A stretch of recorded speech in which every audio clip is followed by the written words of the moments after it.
This is to demonstrate the Lokithor JA300. Got a trailer tire here. This is actually a P22560R14, and I deflated it somewhat, so I'm going to check it with this tire gauge. Let's see what we got. Basically 0 psi. Here's a Jayco brand new, no air pressure whatsoever. Basically 0. Now let's hook this guy up. One thing with this is, even though I lubricated this Schrader a little bit, it's hard to come off because of rubber. I think it's brand new, so when I push it down, that's no problem. But taking it out, I have to pull this out and tore out a little bit of the rubber. So let me insert this. Okay. And let's power this on.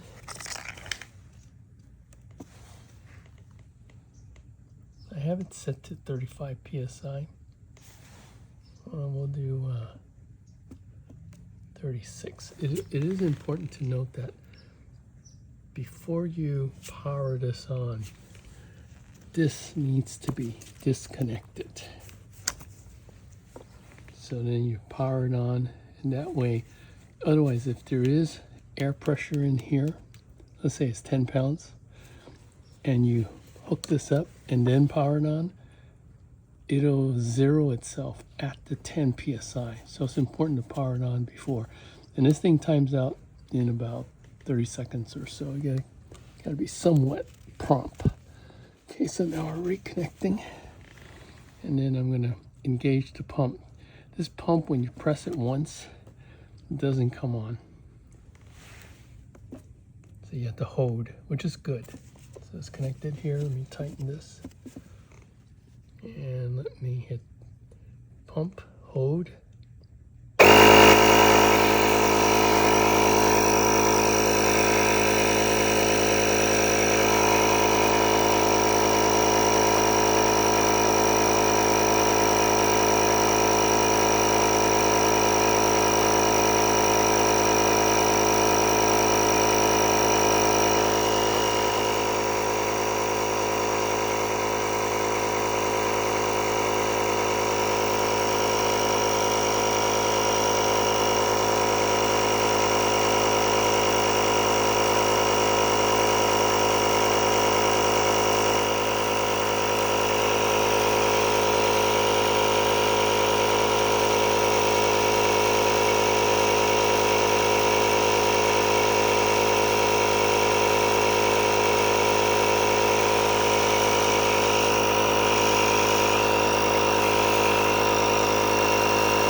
It's not too bad. Is it hot? Let's see, not too bad, but outside right now the ambient temperature is about 45 degrees in California, and it's very overcast. So it doesn't start burning up. It wasn't smoking or anything. I don't smell anything too bad. This battery was not fully charged up, but even though it showed 4 bars, I just got this unit a few minutes ago. So let's see, it dropped to 34 pounds, not sure why. Maybe there's a little leakage right here. But for the most part, this will save me when I'm out in the middle of nowhere and I have low air pressure. Example of me pulling this off. It's kind of tough. I did lubricate it a little bit, but I'm pretty sure after I use it for a while,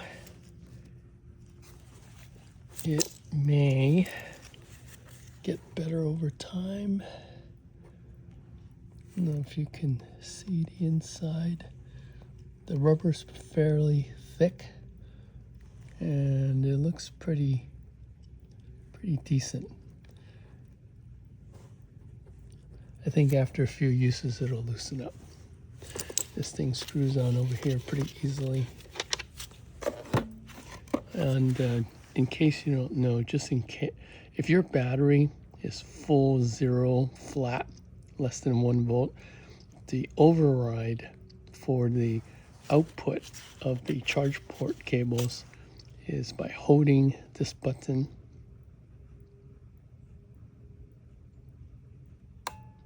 and now it forces an output of here. 11.5 volts. Is that enough to start up a car? Yes.